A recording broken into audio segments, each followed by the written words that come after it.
Livre Audio est un podcast indépendant qui vous propose chaque semaine un minimum de 2 récits, romans, nouvelles, contes ou histoires courtes, pour vous évader, redécouvrir de grands classiques ou de nouveaux auteurs. Si vous aimez ce podcast, merci de le soutenir en vous y abonnant, en le notant ou en le commentant sur la plateforme sur laquelle vous l'écoutez.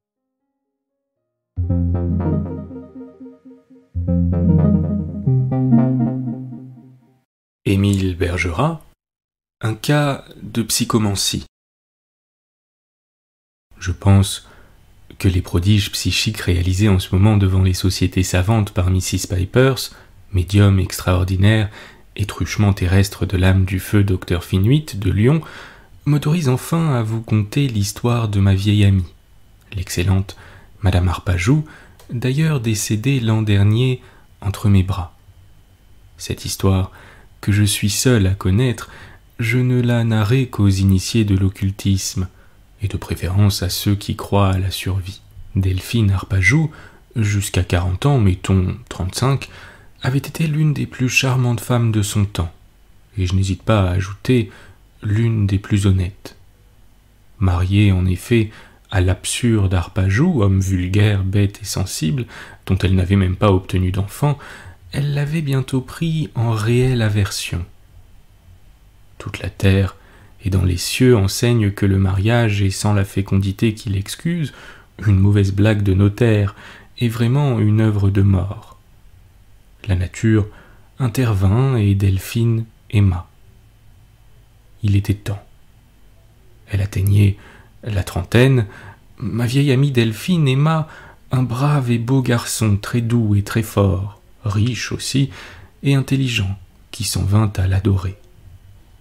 Une liaison se noua, si fatale, si franche, tranchant le mot, si naturelle, que le confesseur lui-même de la dame ne put que l'en absoudre chaque semaine.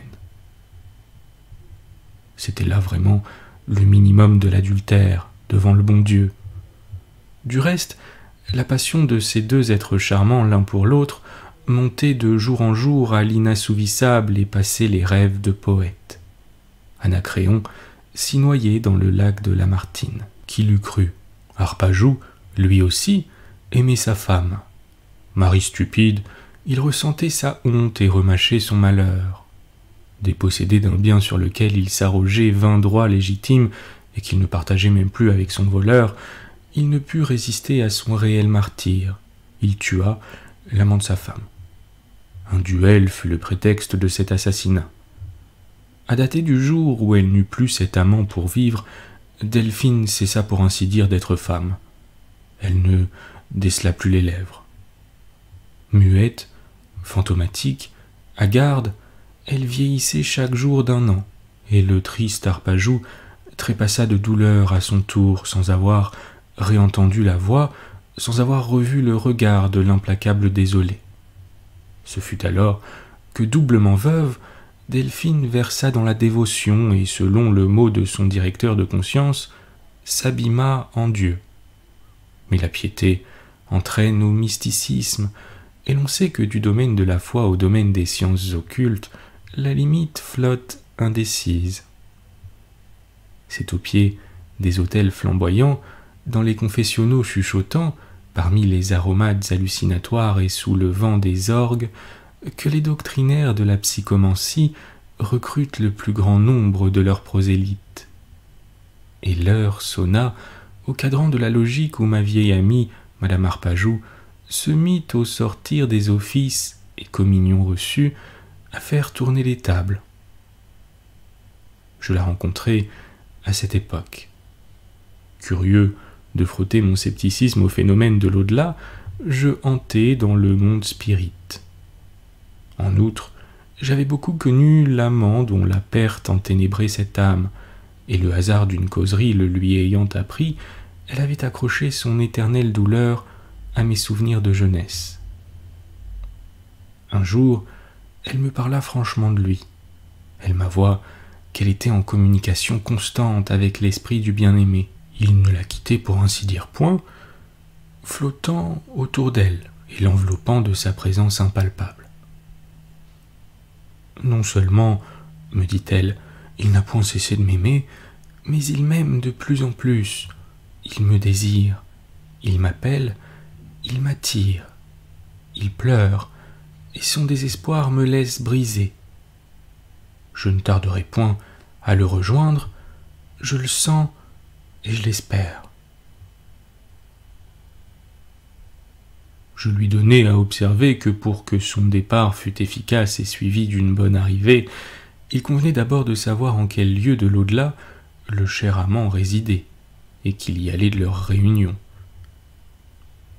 Selon la foi que vous confessez, fis-je, et qui est la bonne, il y a là-haut 2 séjours bien distincts pour les âmes désincorporées, et il n'y en a que 2 qui sont, le paradis et l'enfer. Tâchez donc de savoir de lui-même où il se trouve, soit dans quelle partie du sein d'Abraham, afin de ne pas faire fausse route en vous en allant et de ne pas vous courir après l'un l'autre pendant toute l'éternité. Ah, certes, me jeta-t-elle, il est au paradis, car l'amour a de ces cris sublimes. Or, à quelque temps de là, madame Arpajoux me pria de passer chez elle. Je l'y trouvai malade, les yeux rougis par une nuit de larmes, et dans un tel état de prostration qu'il me fut impossible de composer mon visage pour lui celer ma pitié. Hélas, sanglota la pauvre mourante, il souffre, il crie, il brûle, et c'est à cause de moi. Le crime qu'il expie, seul j'en suis la cause et l'objet. Damné, mon ami, il est damné, et moi aussi, voyez, je vais mourir. Elle se tordait les mains, elle roulait sur les oreillers sa tête échevelée. Je ne le reverrai plus, cria-t-elle. Que dire, qu'eussiez-vous dit pour apaiser une telle angoisse, et quel cœur de roc n'en eût été bouleversé? Un seul mot, pouvait lui rendre l'espérance. Mot impie, il est vrai, mot à compromettre soi-même le salut de sa propre âme, mot diabolique enfin, qu'un Voltaire n'eût pas retenu peut-être. Ne plus le revoir, lâchai-je hors de moi, ne plus le revoir, qui vous en empêche? Elle se dressa, me regarda béante, et je m'enfuis épouvanté du moyen que je venais de suggérer à cette ouaille fidèle de notre très sainte Église. Afin de se réunir à son bien-aimé, il fallait aller délibérément là où il était, vous savez où. Le lendemain, je reçus de madame Arpajoux un billet que j'ai gardé et que je transcris. Venez, je me meurs, j'ai à vous parler. Signé Delphine. Avant de monter chez elle, et sous prétexte de prendre exactement de ses nouvelles, je m'informai auprès des serviteurs. A-t-elle requis un prêtre? Leur demandai-je. Non seulement elle n'en avait point requis, mais elle avait refusé de recevoir celui, son confesseur même, qui s'était présenté pour loindre du viatique. Vous venez à point, sourit-elle. Je n'en ai plus que pour 1 heure ou 2. Asseyez-vous, donnez-moi la main, et voyez comme je suis heureuse. Je vais le revoir, et c'est à vous que je devrai ma félicité éternelle. Alors, merci. Quoi? Dans l'enfer? Vous, madame? Oui, puisqu'il y est, fut sa réponse rayonnante. Et tout de suite elle ajouta. Il n'en faut, vous le savez, qu'un péché mortel. Et elle me montra un petit guéridon à 3 pieds sur lequel s'étalaient des photographies de mon camarade de jeunesse, l'homme aimé, pour lequel elle avait été faite par Dieu lui-même et qu'il l'attendait. Il ne souffre plus, il ne pleure plus, il ne sent plus les flammes, m'expliquait-elle. Il est là, au pied de mon lit, prêt à m'emporter, tremblant de joie. Je le vois. Ma responsabilité m'apparut terrible, je l'avoue, et je voulus la dégager, car elle augmentait mon compte déjà si lourd d'incrédule à donner aux philosophies du doute expérimental. Elle comprit mon trouble profond et elle reprit.